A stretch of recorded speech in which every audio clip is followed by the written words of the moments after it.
कोई कसर ना रहे मेरी खबर। दिन के धन रउआ पड़ेला पसंद आज साफ साफ हमके बताई रजाऊ ना तो जार दे में चढ़ली जवानी माटी तेल छीटी मारे देम सा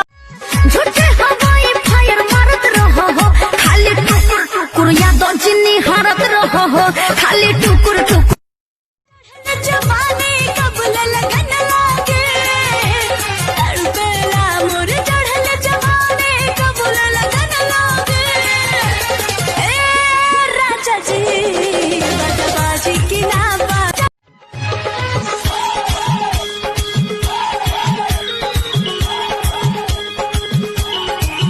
तहरा अखिया के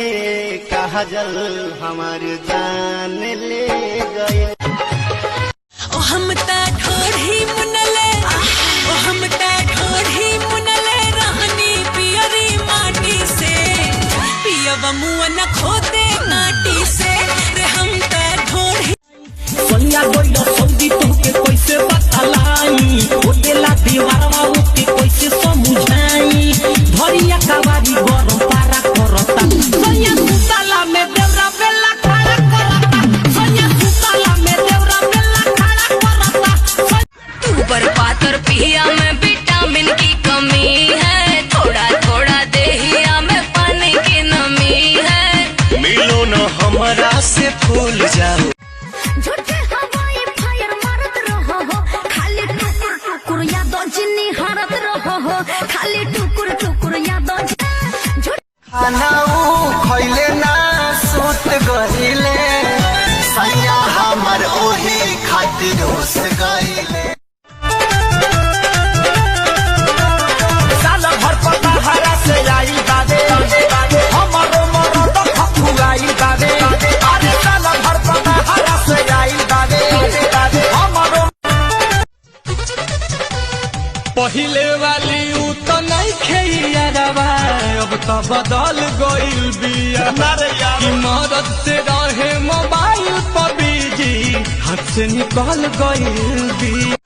तू चाहता न खुल के हो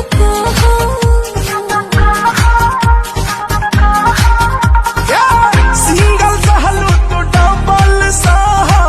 हमरो रहा तो पियावो के रहा। पहिले से ज्यादा खखुआई बाड़े आग लगो ऐसन जवानी के उमंग काम नहीं करेला कहूँ अलग बथता भीतर या बहरी के अंग बाजी जोए जोए